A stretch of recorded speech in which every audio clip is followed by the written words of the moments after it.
Hello, my name is Sam Denoff, and the date is May 22nd, 1997, and I am in Los Angeles, California, Sherman Oaks to be specific. No, No? Encino. I'm sorry. I never get it right with this man. All right, I'm in Encino, California, sitting Which is adjacent to Sherman Oaks. That's right. That's why I got it wrong. Yes, I'm never right, never. But I don't mind because to me he is the god of writers, Mr. Hal Kanter, and we're going to be speaking with him for a while. Ready? Here we go. So, sir, would you please tell us your name? My name is Hal Kanter, and I was born in Savannah, Georgia, sometime in this century. But in the, you don't want to tell us exactly when? I was born on December 18th, 1918. Oh, my God. It's a long time ago. Yes. In Savannah, Georgia. Yes. Savannah was considerably older than I, though. It is. It's one of the oldest cities in the United States. It is. How indeed. did your family come to be in Savannah? My grandparents came to Savannah, and my mother was born in Savannah, and my father was a traveling salesman from Nashua, New Hampshire, who came to Savannah. He met my mother in Asheville, North Carolina, and followed her to Savannah, and pled his case, and finally married her. Eventually married her. So you grew up in the Deep South. I grew up in the Deep South, indeed. And then subsequently I moved to the shallow North. When did you do that? When I was about 16 years old. Where in the North? Long Beach, Long Island. Aha, Long Island. And is that where you spent your early teenage years? I spent some of them in Long Beach, but I kept running away and going back to Savannah. I see. And of course my parents made sure that I came back to Long Beach. And then eventually I gave up altogether living in the East and came to California. But when was that? I came to California in 1936. Wow. That was in the middle of the Depression still. It certainly was, yes. Let's go back a little bit. All right. How far back? Well, let's go back to like when you were in your late teens, early 20s. Were you a, quote, funny person in those days? Do you recall what it was? I recall getting a few laughs in school, much to the annoyance of my teachers, and also much to the annoyance of a young lady who sat in back of me. She subsequently became my wife. And is still your wife. Yes. She's still my wife, yes. And don't think she doesn't resent it. Does she still laugh at you? She didn't laugh at me then, but she made me laugh a lot. She's probably the wittiest woman I've ever met. Yes, she is. She is that. When you were growing up, obviously this career that you eventually became so outstanding in, writing primarily, which was your primary vocation, wouldn't you agree? Yeah. Yes, indeed. Who were the people who influenced your career choice as a writer, the desire to become a writer? Probably my parents did.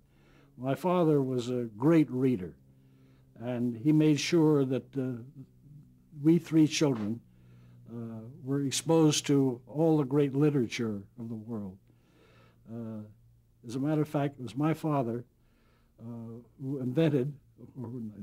who for the first time put a classic story in comic strip form. Really?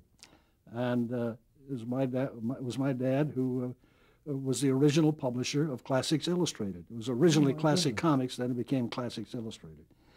But long before that, I had realized that I had a facility for words, and I enjoyed writing. I loved storytelling. My dad was a great storyteller himself, and he was a great fan of humor, and he was a very funny man himself. So we grew up in our house with exposed to a lot of good literature and a lot of great comedy. And when I began writing as a 12-year-old. I wasn't quite 12 years old when I got my first article published in the Miami Herald. We were living in Miami at the time. And for a long while, I was reporting the Boy Scout news for the Miami Herald once a week, every Sunday. They had a whole page of Scout news. And because I was not able to join the Boy Scouts, because I was only 11 at the time, I went to the Boy Scout troop, sat in, and made notes, and typed up the minutes of the meeting and submitted it to the Miami Herald, for which I got 50 cents per column. Wow, big money. It sure was. In those $300,000 today. When you're when you're 11 years old. Yeah. Anyway, finally, I turned 12, and I was able to join the Boy Scouts. And the moment I joined the Scout troop, I was assigned Scout Scribe. That was my job. And one of the duties of the Scout Scribe was to report. Not to have to say that word. One of the duties was to report on the troop activities to the Miami Herald, for which I got paid nothing. So I figured that by joining the Boy Scouts, I must have lost about $11 or $12 over the years, easily, which was today would be what? $165,000. Now, after the Boy Scouts in high school and stuff, you were busy writing. That was your favorite. I'm sorry? In high school, in school? In school, yes. I continued to write, yes. And also, along about that time, I began doing cartoons, too. I was a cartoonist. And began selling cartoons to indiscriminate editors. How old were you then? I was 16. 16? Yes. And that's when I began selling jokes, making up jokes and selling them as cartoons. And then I got to the point where a lot of editors would buy the jokes and not the drawings. They would just say, okay, we'll buy this, and then assign the drawings to more accomplished artists. And then I realized I was wasting a lot of time sitting and drawing out all these little rough sketches. I said, I'll just write the jokes instead. And that's how I began writing jokes. What did you say to me the other earlier today when we were just chatting before we were filming? When I asked you when you first realized you were funny, what did you answer me? I said, I think it was last Thursday. Yeah, okay. Was when I realized that. Somebody said, hey, you're funny. Yeah, it was so nice of them to notice. Yeah. Yes. I appreciated that, yeah. When you started... Except at the time, I wasn't trying to be funny. Yes. But when you were vigorously or actively pursuing your writing career, what were some of your other first jobs besides this the cartoon work? Oh, dear. This was back east, wasn't it? Yes, I did some illustrating for advertising. I drove a truck for a while. I sold magazine subscriptions. I was a very good magazine salesman.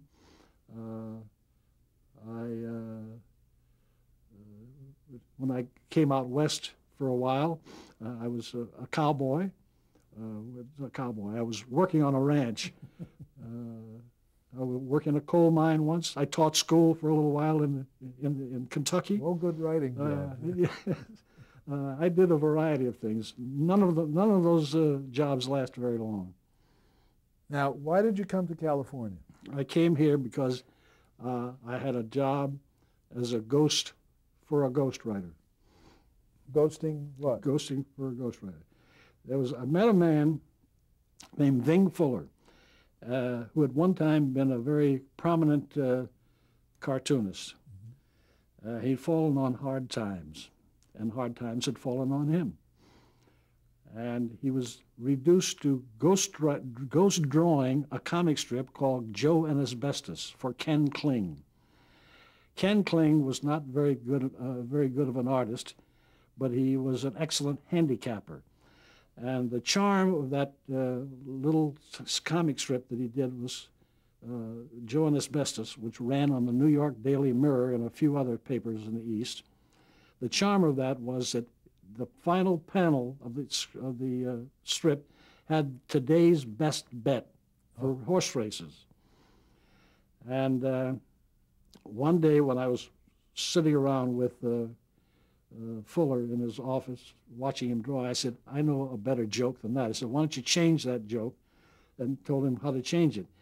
And he said he couldn't do that without getting permission from the author, who was Ken Kling.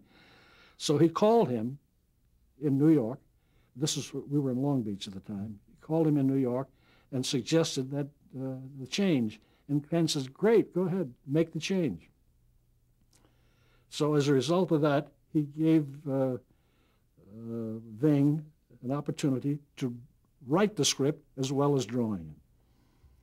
And that gave Ken more time to play cards at the Friars. Mm-hmm. And he gave Ving an extra $25 a week to do that. Ving then, in turn, he was ghosting a comic strip. Then he asked me to do the writing the jokes for him. And he gave me $10 a week for doing that, you see. He was still making a $15 profit. But anyway, I became a ghost to a ghost. Then he decided that maybe we should come to California and do our own comic strip while he's still doing the thing for Kling. He said, if we come to California, his baby brother will make sure that we get in the movies.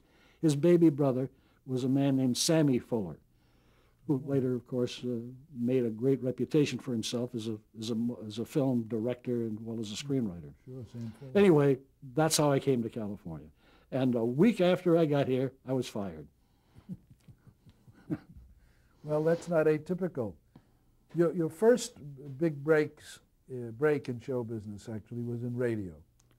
Correct. And what year was that? Do you remember? 1936. 1936. You started working in radio. Mm-hmm. What kind of shows were you doing? Comedy. The way that came about, I was sitting in a rooming house in Hollywood, and I had a friend with me named Bert Gold, who was also from Long Beach, and he had come out with us with Ving, and we were stranded in California. We were too proud to call our parents or to write our parents to ask for money to come home. We were too proud, and they were too poor, so we didn't ask for money. You were 18 years old. No, 16. 16. No, 17 then. 17 years old. I'm trying to remember the sequence. Anyway, I remember we were listening to the Eddie Cantor radio show in Mrs. Dolan's living room, the boarding house living room.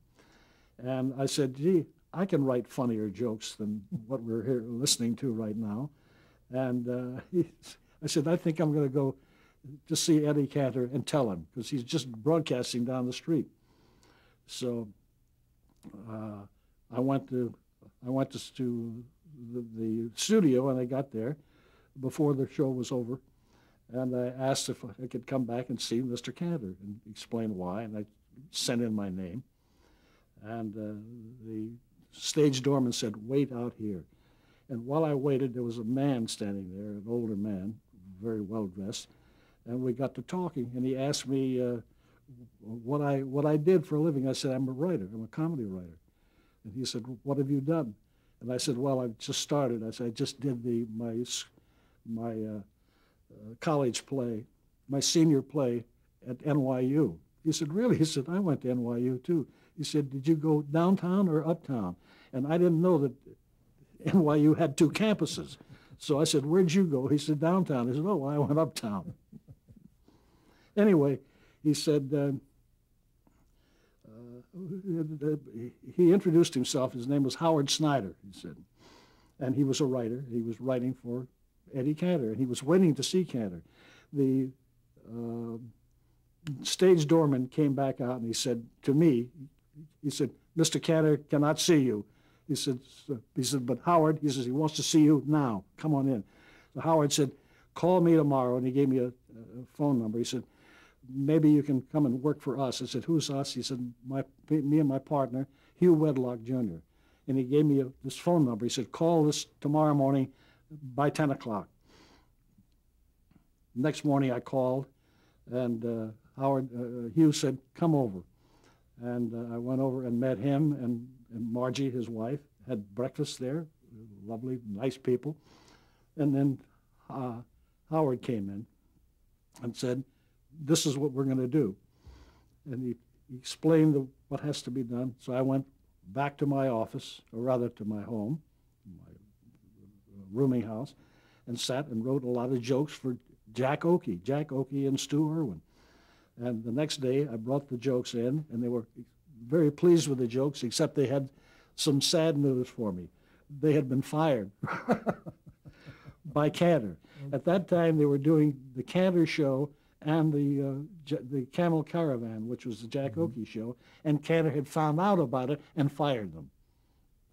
So they said they didn't need my help. However, they did find me another job, and they said I could go to work for a man named Eddie Davis. He was then writing a radio show for Jack Haley called Jack Haley's Log Cabin Jamboree, and that was my next job. That was the next job from the one you almost had. And I lasted, I guess, about 2 weeks on that show, or 1 week, and had a terrifying experience by meeting my star for the first time. Jack Haley? Jack Haley, who was very suspicious of me, with due cause, I must say. But when he fired me, I went to work for Eddie Davis, and it was through Eddie Davis I really learned how to write comedy. Eddie Davis was a writer working in... He was a very successful joke writer in those days. What show was it? Did you finally get a show that you worked on for more than 2 weeks? Yes, Joe Penner. The Joe Penner show, yeah. Describe that show, because as a child, I remember that show. Joe Penner was a very amusing, rather a young man who, I'm trying to remember exactly how you could describe the guy. He had very great but never lasting success, I would say. He had one coin catchphrase that he used. Yeah, want to buy a duck. Want to buy a duck. Want to buy a duck. Yeah. He was a product of burlesque, but he was a very sweet man. Unfortunately, he died when he was only 36 years old. Wow. Yeah, that was a very successul radio show, and you stayed on that for a while? Yeah, I stayed on it till the end of that season. And I met, but again, writers were not out in the open very much. Eddie Davis and Matt Brooks and a man named Hal Finberg were writing the show.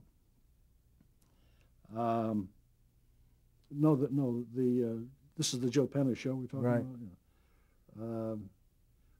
It was Eddie Davis and Matt Brooks were writing it, and they had two junior writers, we were called. And the junior writers was me and an older man named Harry Crane. Oh, my God. That was the first time I met Harry Crane. A legendary character. He certainly is. He certainly is still today. So you worked in radio regularly after that until the war, right? Well, not quite. After the Joe Penner show, we went back to New York, and there I worked with Eddie on a couple of things. And one of the things that we did was a radio spot for Olson and Johnson, who were replacing Abbott and Costello for 2 weeks on the Kate Smith show. Olson and Johnson were then the biggest hits on Broadway in a show called Hell's A-Poppin'. Of course. And they never did radio. They very seldom did radio because they were aware of one point. In order to appreciate Olson and Johnson, you had to see them. Yes. They were not particularly funny men, actually. Very broad physical comedy. Yeah, and pace, tempo, a lot of stooges running in and out. That was the essence of their comedy. Now, they also, because there was such a big hit on Broadway with Hell's a Poppin', they produced another show called Streets of Paris, a review, and the stars of that were to be Abbott and Costello, who were then big hits on radio for Kate Smith. So shrewd Ted Collins, who was Kate Smith's manager and producer, he said he would allow Abbott and Costello to go out of town to try out in Boston and wherever they tried out the show, if Olsen and Johnson replaced them on the air for 2 weeks. So they did, and they called whoever called Eddie Davis in to write the spot, and he in turn brought me in to work with him, and we did 2 satisfactory, sufficiently funny spots for Olsen and Johnson to offer Eddie a job working on Hell's a Poppin', to keep the show up to date and to write new material for them. And I think he offered them like $75 a week, and Eddie said, you know, I'd throw away that much money in cab fare, in tips to cab drivers. He said maybe the kid would like it. So I was the kid, and the kid got the job. So I stayed with Olsen and Johnson. Oh my goodness! On that show for almost a year. On the stage show. Yes. That's great. Working on that. Oh, that's and writing new bits and keeping it topical and writing new bits, which they would try out for a day or so and find out where the laughs were, and then they would disappear. Classic. I often comedy. wondered, you know. Classic comedy show that way. I'm sorry. It was a classic comedy show. Oh yeah. Hell's a Poppin'. Oh, Hell's a Poppin' was, you know, one of the great comedy hits of all time. You know. Anyway, I do these bits, and they would disappear. I never saw them again. I didn't argue about that or didn't question that. I was at the time I was in love and working steadily, and everything was going great. And then I ran into an old friend who was desperately looking for a job, and that was Ving Fuller, the man who had fired me in Los Angeles. And he was back in New York, and he needed a job. So at that point, Olsen and Johnson had a deal with King Features to do a comic strip to be called Elza Poppin'. And I was to write it, and they needed a guy to draw it, and we'd been auditioning a lot of different artists. I said, come to the stage door after the performance tonight and bring some of your samples of your work. Anyway, to make a long story short, he got the job. And he was so grateful. You know. Oh, that's great. And I felt very good about it. But after a few days, after a week or so rather, he began to complain about my work. He said he could write his own show, his own comic strip. He didn't need me, so they fired me. Oh, gee. He was that grateful, wasn't he? Yeah, that's how grateful he was. Yeah. Then, subsequently, he sued them because he thought he should own a part of the comic strip because they were just using his name. Anyway, again, to make a long story short, too late. Mm-hmm. But a judge threw him out of the courtroom after my testimony, incidentally. What year was this? Oh, this is 39. This is about 41. 41. That brings us to the war. Yeah. Did you get drafted or you enlisted? I was. The draft board was breathing down my neck, so I decided to come to California. I did not want to go in the Army in Fort Dix, New Jersey. Yeah. I hated New Jersey. So I was drafted here and went into the Army at Camp Roberts, California. Right. And were you, what was your, were you like a fighting soldier? Did you get into special services? A fighting soldier? First I went through basic training. Mm-hmm. Um, there were two gentlemen who were drafted the same day I was. One of them was Jackie Coogan, and Jackie's dear friend and colleague, Tommy DeAndre. And Tommy I had met in New York earlier, so we became very good friends. And one day, Jackie said, this business of doing KP duty and things like that, he said, we don't want to do things like that. He said, why don't I talk to the colonel and say we'll put on a show if we can get out of this stuff. So we put on a show for the soldiers, and that got us into special services. Except after we did one or two shows, Jackie said he didn't care for that either, and he volunteered for the glider corps, I think it was. And he finally wound up in China, Burma, India, flying gliders, and did a hell of a job for himself. Tommy and I, on the other hand, were transferred to Lowry Field in Denver, Colorado, where we were doing a lot of public relations and doing a weekly radio show. And finally, Tommy left to go to Santa Ana, and I went into Armed Forces Radio. I see. Do you ever run into or have any chance to run across Hope during all that period? Bob Hope. Bob Hope? While I was in Denver, Hope came through doing soldier shows and doing his radio show. And it was his custom to call the public relations office and ask for somebody who could help him with local humor, local places to refer to in his monologue. And his head writer was along with him, a man named Al Schwartz. And so I met Al, and he introduced me to Hope, and I gave them several jokes that Hope never forgot, because subsequently, when I was on Guam in the Pacific, or in Eniwetok rather first, they showed up, and Bob asked for some more jokes. He hasn't stopped asking, has he?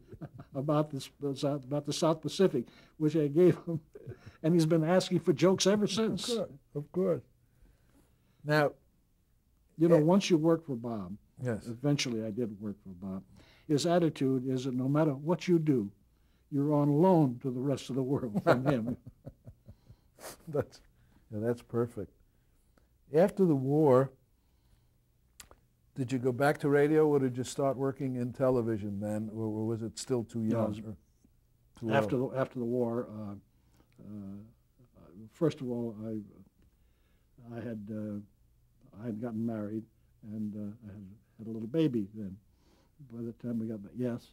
Well, let's take a little break now because we're running out of. Oh.